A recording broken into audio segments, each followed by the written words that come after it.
ಹೇಗೈತೆ ನಮ್ಮ ಮನೆ? ಅಡ್ಜಸ್ಟ್ ಆಯ್ತಾ? ಇಷ್ಟು ದಿವಸ ನಿಮ್ಮ ಮನೆಗೆ ಇದ್ದೆ, ನೆನ್ನೆಯಿಂದ ನಮ್ಮ ಮನೆಗಿದೆಯಾ? ಹೇಗೆ ಅನ್ನಿಸ್ತಾ ಐತೆ ಮಂದಾರ ನಿನಗೆ? ನಿಂಗೆ ನಿಜವಾಗ್ಲೂ ತುಂಬ ಖುಷಿ ಆಗ್ತೈತೆ ನಿಮ್ಮನ್ನ ಮದುವೆ ಆಗಿರೋದಕ್ಕೆ ಇಂಥ ಮನೆಗೆ ನಾನು ಸಿಕ್ಕಿದ್ನಲ್ಲ ನನ್ನ ಅದೃಷ್ಟ ಅಂತ ಹೇಳಿ ನನಗೆ ಅನ್ನಿಸ್ತಾ ಐತೆ. ನಮ್ಮ ಅತ್ತೆ ಆಗಿರ್ಬೋದು ಎಲ್ಲರೂ ನನ್ನ ತುಂಬ ಇಷ್ಟಪಡ್ತಾರೆ, ತುಂಬ ಜನ ನನಗೆ ಚೆನ್ನಾಗಿ ಮಾತಾಡಿಸ್ತಾರೆ. ನಿಮ್ಮ ಅಪ್ಪ ಆಗಿರ್ಬೋದು ಎಲ್ಲರೂ ಅಷ್ಟೇ, ನಮ್ಮ ಅತ್ತೆ ನಮ್ಮ ಮಾವ ತುಂಬ ಒಳ್ಳೆಯವರು. ಇಂಥ ಮನೆಗೆ ನಾನು ಸಿಕ್ಬಿಟ್ನಲ್ಲ ಅಂತೇಳಿ ನನಗೊಂಥರ ಖುಷಿ. ನನಗೆ ಭಾಳ ಖುಷಿ ಆಗೈತೆ. ದೇವ್ರು ಹೆಂಗೋ ನನಗೆ ಒಳ್ಳೆ ಮನೆ ಸೇರಿಸ್ಬಿಟ್ಟ ಅಂತೇಳಿ ಭಾಳ ಖುಷಿ ಆಗೈತೆ ನೋತು. ನಿಜ? ನಿಜವಾಗ್ಲೂ ಹೇಳ್ತಾ ಇದೀಯಾ? ನಿಜ, ಪ್ರಾಮಿಸ್. ನಾನು ಯಾಕೆ ಸುಳ್ಳು ಹೇಳೋಣ ಹೇಳು? ಮನ್ಸಲ್ಲಿ ಒಂದಿಟ್ಕೊಂಡು ಬಾಯಲ್ಲಿ ಒಂದು ಮಾತಾಡೋಕ್ಕಾಗತ್ತಾ? ಇಲ್ಲ, ನನಗಂತೂ ತುಂಬ ಇಷ್ಟ ಆಗ್ಬಿಟ್ಟಿದ್ಯಾ. ತುಂಬ ತುಂಬ ಇಷ್ಟ ಆಯಿತು ನನಗೂ. ನಿಮ್ಮ ಮನೆ ತುಂಬ ಚೆನ್ನಾಗಿ ಅಡ್ಜಸ್ಟ್ ಆಯಿತು. ಎಲ್ಲ ನನಗೆ ಚೆನ್ನಾಗೆ ವಾತಾವರಣ ಆಗಿರ್ಬೋದು. ನಿಮ್ಮ ಮನೆ ಹತ್ರ ಇಲ್ಲಿ ಕೂತ್ಕೊಳ್ಳೋದೇ ಒಂಥರ ಚೆಂದ. ಈ ಮರ ಗಿಡಗಳೆಲ್ಲ ಇರೋದಕ್ಕೂ ತಣ್ಣಗೈತೆ ವಾತಾವರಣ. ನಿಜವಾಗ್ಲೂ ಇಲ್ಲಿ ಕೂತ್ಕೊಳ್ಳೋದೇ ನನಗೆ ತುಂಬ ಇಷ್ಟ. ನನಗೆ ಈ ಮರದ ನೆರಳು, ಇಲ್ಲಿ ವಾತಾವರಣ, ಒಂಥರ ಗಾಳಿ ಬೆಳಕು ನನಗೆಲ್ಲ ತುಂಬ ಇಷ್ಟ ಆಯಿತು ಅನ್ನೋದು ಇಲ್ಲಿ. ನನಗೂ ಅಷ್ಟೇ. ನಿನ್ನಂಥ ಹೆಂಡ್ತಿ ಸಿಕ್ಕಿರೋದು ನನಗೂ ಪುಣ್ಯ. ನಾನು ಹಂಗೆ ಅನ್ಕೊಂತೀನಿ. ನಿನ್ನಂಥ ಹೆಂಡ್ತಿನ ಪಡೆಯೋಕ್ಕೆ ನಾನು ಎಷ್ಟು ಜನ್ಮದಲ್ಲಿ ನಾನು ಏನು ಅದೃಷ್ಟ ಮಾಡಿದ್ನೋ. ನನಗೆ ನಮ್ಮಪ್ಪ ನಮ್ಮಮ್ಮ ಮಾಡಿರೋಂಥ ಒಳ್ಳೆ ಕೆಲಸದಿಂದ ನಿನ್ನಂಥ ಒಳ್ಳೆ ಹೆಂಡ್ತಿ ಸಿಕ್ಕಿದ್ದಾಳೆ. ನಾನು ಹಿಂಗೆ ನನಗೆಲ್ಲ ನನ್ನ ಲೈಫಲ್ಲಿ ಈ ರೀತಿ ಆಗುತ್ತೆ ಸಡನ್ನಾಗಿ ಅಂತ ನಾನು ಅಂದ್ಕೊಂಡೇ ಇರಲಿಲ್ಲ. ನಿಜವಾಗ್ಲೂ ನಾನು ನಿನ್ನ ನೋಡಿದ ತಕ್ಷಣ, ಅವತ್ತು ಫಸ್ಟ್ ಟೈಮ್ ನಿನ್ನ ನೋಡಿದ್ನಲ್ಲ, ಆವಾಗಲೇ ನನ್ನ ಮನಸ್ಸಲ್ಲಿ ಏನೋ ಒಂಥರ ಇಷ್ಟ ಆಗ್ಬಿಡ್ತು. ಏನೋ ಒಂಥರ ನನಗೆ ತುಂಬ ಇಷ್ಟ ಆಗ್ಬಿಟ್ಟೆ ಮಂದಾರ. ನೋಡಿದ ತಕ್ಷಣ ನೀನು ನನಗೆ ತುಂಬ ಅಂದರೆ ತುಂಬ ಇಷ್ಟ ಆದೆ. ಅದು ಹೇಳೋಕ್ಕೆ ಆಗಲ್ಲ, ವರ್ಣಿಸೋಕ್ಕೂ ಆಗಲ್ಲ, ನನಗೆ ಬಾಯಾಗ ಮಾತೇ ಬರೋಲ್ಲ ಆ ಮಾತುಗಳೆಲ್ಲನ. ಅಷ್ಟು ನನಗೆ ಇಷ್ಟ ಆಗ್ಬಿಟ್ಟೆ ನೀನು. ಅಯ್ಯೋ ಅಯ್ಯೋ, ಕೈ ಹಿಡ್ಕೊಂಡು ಮಾತಾಡ್ತಾ ಇದ್ದಾನೆ. ಮದುವೆ ಆಗಿದ್ದಾರೆ ಅಲ್ಲ, ಇವಳಿಗೆ ಎಷ್ಟು ಇರಬೇಡ. ನಾನು ಇಷ್ಟಪಟ್ಟಿರೋ ಅಂಥ ಹುಡುಗನ ಇವಳು ಮದುವೆ ಆಗಿದ್ದಾಳೆ. ಅಯ್ಯೋ ನೋಡು, ನನ್ನ ನಾಯಿ ಎಷ್ಟು ಚೆನ್ನಾಗಿ ಮಾತಾಡಿಸ್ತಾ ಇದ್ದವನು ಅಲ್ಲ, ಯಾವ ರೀತಿ ಮೋಸ ಮಾಡ್ದ ನನಗೆ ಅಂತ. ಮೋಸಗಾರ ಇವನು, ಮೋಸಗಾರ. ಥೂ, ನನಗೆ ಮಾಡ್ತಾನೆ ಅಂತ ಅಂದ್ಕೊಂಡೇ ಇರಲಿಲ್ಲ. ನನಗೆ ಹೊಟ್ಟೆ ಉರಿದೋಗ್ತೈತೆ, ಹೊಟ್ಟೆ ಉರಿದೋಗ್ತೈತೆ. ಏನು ಮಾಡಲಿ? ಥೂ, ನನಗೆ ಸಿಟ್ಟನು ಬರ್ತೈತೆ. ಒಂದು ಕಡೆಗೆ ನೋವು ಆಗ್ತೈತೆ, ಅಳು ಬರ್ತೈತೆ, ಸಿಟ್ಟು ಬರ್ತೈತೆ, ಎಲ್ಲ ಒಂದೇ ಸಮಕ್ಕೆ ಬರ್ತೈತೆ. ಯಾವುದಂತ ನಾನು ಹೊರಗಾಗಲಿ, ಯಾವುದಂತ ನಾನು ತೋರಿಸ್ಕೊಳ್ಳಿ ಅನ್ನಿಸ್ತೈತೆ. ನಿಜ, ನನಗೆ ಅಷ್ಟಿಷ್ಟು ಸಿಟ್ಟು ಬರ್ತಾಯಿಲ್ಲ.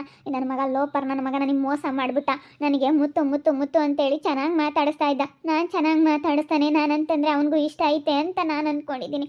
ಆದರೆ ಇವಳನ್ನ ಇಷ್ಟಪಟ್ಟು ಮದುವೆ ಆಗ್ಬಿಟ್ಟವನೇ ಅಲ್ಲ. ಇವಳಿಗೆ ನೋಡು, ನಾನು ಅವತ್ತೇ ಹೇಳಿದ್ದೀನಿ, ವಾರ್ನಿಂಗ್ ಮಾಡಿದ್ದೀನಿ, ಇವಳಿಗೆ ಎಷ್ಟು ಇರಬೇಡ.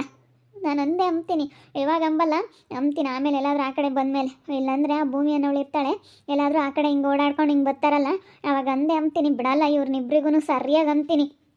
ನೋಡಿ ಎಷ್ಟು ಮೋಸ ಮಾಡಿಬಿಟ್ಟ, ಮೋಸ್ಕಾರ. ಥೂ, ನನಗಂತೂ ತುಂಬ ಬೇಜಾರಾಗ್ತೈತೆ, ನೋಡೋಕ್ಕಾಗ್ತಾಯಿಲ್ಲ. ನನಗೆ ನಮ್ಮಪ್ಪ ನಮ್ಮಮ್ಮ ಹೇಳಿದಾಗ ನಂಬಿಕೆನೇ ಬರಲಿಲ್ಲ. ಇದೆಲ್ಲ ಸುಳ್ಳು ಹೇಳು, ನಮ್ಮಪ್ಪ ನಮ್ಮಮ್ಮ ಎಲ್ಲ ಸುಮ್ಮನೆ ಹೇಳ್ತಾ ಇದ್ದಾರೆ ಅಂತ ನಾನು ಅಂದ್ಕೊಂಡೆ. ಆದರೆ ನನಗೆ ಇವಾಗ ನೋಡಿದಾಗ ನಂಬಿಕೆ ಬರ್ತಾಯಿದೆ. ಮದುವೆ ಆಗಿಬಿಟ್ಟಿದ್ದಾನೆ, ಮದುವೆ ಆಗಿದ್ದಾನೆ. ಅದಕ್ಕೆ ಕೈ ಹಿಡ್ಕೊಂಡೆಲ್ಲ ಮಾತಾಡ್ತಾ ಇರೋದು. ಎಷ್ಟಿರ್ಬೇಡ. ಥೂ, ಅಯ್ಯೋ, ನಾನೇನೋ ಅಂದ್ಕೊಂಡಿದ್ದೆ, ಏನೋ ಆಯಿತು. ಆರಾಮಾಗಿ ಕೂತ್ಕೊಂಡು ಮಾತಾಡ್ತಾ ಇದ್ದೀರಾ ಮಂದಾರ ಅನ್ನೋದು? ಮಾತಾಡ್ತಾ ಇದ್ವಿ. ಅಮ್ಮನೂ ಅಪ್ಪ ಭಾನುವಾರ ಬೀಗ್ರೂಟ ಮಾಡಬೇಕು ಅಂತೇಳಿ ಅವರು ಎಲ್ಲ ಏನೇನೋ ರೇಷನ್ ತೊಗೊಂಬರ್ತೀವಿ ಅಂತೇಳಿ ಅವ್ರು ಹೋಗಿದ್ದಾರೆ. ಅದಕ್ಕೆ ನಾನು ಇವಾಗ ಎಲ್ಲ ಮಾತಾಡ್ತಾ ಕೂತ್ಕೊಂಡಿದ್ವಿ. ನಾನು ಮಂದಾರ ಬೀಗ್ರೂಟ ಭಾನುವಾರ. ನಿಮ್ಮಪ್ಪ ನಿಮ್ಮಮ್ಮ ಎಲ್ಲರೂ ನಿಮ್ಮ ರಿಲೇಟಿವ್ಸ್ನೆಲ್ಲರೂ ಕರೀತಾರೆ, ಎಲ್ಲರೂ ಬರ್ತಾರೆ ಅಂತೇಳಿ ತುಂಬ ಗ್ರ್ಯಾಂಡಾಗಿ ಮಾಡಬೇಕು ಅಂತ ಅಂದ್ಕೊಂಡಿದ್ದೀವಿ. ಇಲ್ಲೇ ಆಗುತ್ತೆ ಬಿಡ, ಮರದ ಕೆಳಗಡೆ ಇಲ್ಲೇ ಎಲ್ಲ ಊಟಕ್ಕೆ ಇಡ್ಬೋದು. ಅಷ್ಟು ಚೆನ್ನಾಗೈತೆ. ಟೇಬಲ್ ಎಲ್ಲ ತರಿಸ್ಬಿಟ್ಟು ಇಲ್ಲೇ ನೆರಳು ಮಸ್ತ್ ಆಗುತ್ತೆ. ಆ ಕಡೆ ಎಲ್ಲ ಅಡುಗೆ ಮಾಡಿ ಇಲ್ಲೇ ನೆರಳಲ್ಲಿ ಊಟಕ್ಕೆ ಇಟ್ಟರಾಯ್ತು.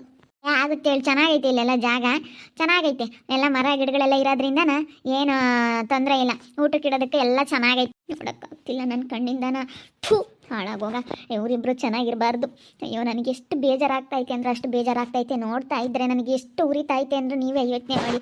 ನಾನು ಏನು ಅನ್ಕೊಂಡಿದ್ದೆ, ಏನಾಯಿತು ಅಂತ. ಇದನ್ನು ಹೆಂಗೆ ಅರ್ಗಿಸ್ಕೊಳಕ್ಕಾಗ್ತಾಯಿಲ್ಲ ನನ್ನ ಕೈಲಿ, ನೋಡೋಕ್ಕಾಗ್ತಾಯಿಲ್ಲ. ನಾನು ಇಲ್ಲಿಂದ ಹೊರ್ಟೋಗ್ತೀನಿ, ನಾನು ಇಲ್ಲಿರಲ್ಲ. ನೋಡೋಣ, ಅದೇ ಅಮ್ಮರಲ್ಲಿ ಮುಂದೆಗಡೆ ಸ್ವಲ್ಪ ಜಾಗ ಇತ್ತಲ್ಲ, ಆ ಕಡೆ ಆದರೂ ಶಾಮಿಯಾನ ಹಾಕ್ಸ್ ಮಾಡೋಣ ಅಂತ ಮಾತಾಡ್ತಾ ಇದ್ರು. ನೋಡಬೇಕು ಹೆಂಗಾಗುತ್ತೋ ಹಂಗೆ ಮಾಡ್ತಾರೆ. ಎಲ್ಲಿ ಜಾಗ ಅಡ್ಜಸ್ಟ್ ಆಗುತ್ತೋ ಅಲ್ಲಿ. ಒಟ್ಟಿನಲ್ಲಿ ಒಂದು 2 ಕುರಿ, ಒಂದು 50 kg ಚಿಕನ್ನು ಎಲ್ಲ ಮಾಡ್ತಾರೆ. ಫ್ರೈ, ಕಬಾಬು ಎಲ್ಲ ಪ್ರತಿಯೊಂದು ಮಾಡಿಸ್ತಾರೆ. ಎಷ್ಟೊಂದು ರಿಸ್ಕ್ ಆಗುತ್ತೆ 2 ಕುರಿ ಕೊಯ್ದು ಎಲ್ಲ ಮಾಡ್ಬೇಕಂತ. ಬಿಡಾಕ ಮದುವೆ ಅಂತಲೂ ಅಲ್ಲೇ ಆಯಿತು. ಇವಾಗ ಬೀಗ್ರೂಟನಾದ್ರೂ ನಾವು ಹಾಕ್ಸೋಣ ಅಂತ. ಅದಕ್ಕೆಲ್ಲ ನಿಮ್ಮ ಕಡೆಗಳವ್ರಿಗೆಲ್ಲರಿಗೂ ಕರಿ ಅಂತೇಳಿ ನಿಮ್ಮ ಅಮ್ಮನಿಗೆ ಫೋನ್ ಮಾಡಿ ಎಲ್ಲ ಮಾತಾಡ್ತಾ ಇತ್ತು ಅಮ್ಮ. ಸರಿ ಆಯ್ತು, ನೀವಿಬ್ರು ಮಾತಾಡ್ತಾ ಇರ್ರಿ, ನಾನು ಹೋಗ್ತೀನಿ. ಆತ ಬೇಗ ಊಟ ಬೇರೆ ಮಾಡ್ತಾರೆ ಅಂತ ಹೇಳ್ತಿದ್ರು. ಅದೇನೋ ಮಾತಾಡ್ತಾ ಇದ್ದಾಳೆ. ಅದನ್ನೇ ಮಾತಾಡ್ತಾ ಇದ್ದಾಳೆ. ಕೇಳಿಸ್ತೈತೆ, ಒಂದೊಂದು ವರ್ಡ್ಗಳು ಕೇಳಿಸ್ತವೆ, ಇನ್ನೊಂದು ಕೇಳಿಸಲ್ಲ ಅಷ್ಟೇ. 50 kg ಚಿಕನ್ನು. ಹಾಂ, ಒಂದು 10 kg ಫ್ರೈ ಮಾಡಿಸ್ತಾರೆ, ಇನ್ನೊಂದು 10 kg ಕಬಾಬು, ಒಂದೊಂದು ಸ್ವಲ್ಪ ಸಾಂಬಾರು. ಈಗ ಮಟನ್ ತಿಂದು ಇಲ್ದೇವ್ರು ಇರ್ತಾರಲ್ಲ, ಅದಕ್ಕೆ ಅವ್ರಿಗೆ ಈಗ ಎಷ್ಟು ಥರದ ಐಟಮ್ ಗೊತ್ತಾ ಇವಳೆ? ಚಿಕನ್ ಕಬಾಬ್, ಚಿಕನ್ ಫ್ರೈ, ಒಂದು ಮೊಟ್ಟೆ, ಹಾಗೆ ಗೀ ರೈಸು, ಕಬಾಬು ಅದೆಲ್ಲ ಇರುತ್ತೆ. ಮಟನ್ ಸಾಂಬಾರು ಮಾಡ್ತಾರೆ ಅಷ್ಟೇ, ಮಟನ್ ಸಾಂಬಾರು, ಇನ್ನೇನು ಅದೆಲ್ಲ ಫ್ರೈ ಗೀ ಎಲ್ಲ ಏನಿಲ್ಲ. ಸ್ವಲ್ಪ ಬಿರಿಯಾನಿ ಮಾಡಿಸುತ್ತೆ ನಮ್ಮ ಅಮ್ಮ. ಬಿರಿಯಾನಿ ಅಂತಂದರೆ ಒಬ್ಬೊಬ್ರಿಗೆ ಇಷ್ಟ. ಅದೇ ಗೀ ರೈಸ್ ಮಾಡಿಸ್ತಾರಲ್ಲ, ಬಿರಿಯಾನಿ ಏನು ಮಾಡಿಸಲ್ಲ ಅನಿಸುತ್ತೆ, ಗೀ ರೈಸ್ ಮಾಡಿಸುತ್ತಲ್ಲ, ಅದಕ್ಕೆ ಮಟನ್ ಸಾಂಬಾರು ಸುಮ್ಮನೆ ಜಾಸ್ತಿ ಆಗಿಬಿಡುತ್ತೆ. ಇನ್ನೊಂದು ಕಡೆ ಮುದ್ದೆನೂ ಮಾಡ್ತಾರೆ, ಮುದ್ದೆ, ಮಟನ್ ಸಾಂಬಾರು, ಗೀ ರೈಸು ಸಾಕು, ವೈಟ್ ರೈಸು, ಅದನ್ನೆಲ್ಲ ಮಾಡಿಸ್ಬಿಟ್ರೆ ಸಾಕು, ಮಸ್ತಾಗುತ್ತೆ. ಮೊಟ್ಟೆನ ಅವಶ್ಯಕತೆ ಇರಲ್ಲ, ಇಷ್ಟೊಂದೆಲ್ಲ ಕಬಾಬು ಮತ್ತು ಫ್ರೈ ಎಲ್ಲ ಇರುತ್ತಲ್ಲ, ಮೊಟ್ಟೆನ ಅವಶ್ಯಕತೆ ಇರಲ್ಲ, ಸುಮ್ಮನೆ ಅದರಲ್ಲಿ ವೇಸ್ಟ್ ಆಗ್ತತೆ. ಮೊಟ್ಟೆ ಏನು ಬೇಡ ಅಂತ ಹೇಳ್ಬೇಕಾಗಿತ್ತು ಅತ್ತೆಗೆ. ಇರಲಿ ಬಿಡು, ಮೊಟ್ಟೆನೂ ಇದ್ರೇ ಚೆನ್ನಾಗೆ. ಯಾಕಂದರೆ ಒಬ್ಬೊಬ್ರು ಇಷ್ಟಪಟ್ಟು ತಿಂತಾರೆ, ಬೇಕಾಗಿರೋರ್ಗೆ ಹಾಕೋದು, ಬೇಡದೇ ಇಲ್ಲದೆ ಇರೋರಿಗೆ ಸುಮ್ಮನಿರೋದು. ಅಮ್ಮ ಎಲ್ಲ ಮಾಡಿಸ್ಬೇಕು ಚೆನ್ನಾಗೆ ಅಂತೇಳಿ ಭಾಳ ಆಸೆ ಇಟ್ಕೊಂಡೈತೆ. ಅಲ್ಲ, ಸುಮ್ಮನೆ ಏನಕ್ಕೆ ವೇಸ್ಟ್ ಮಾಡೋದು?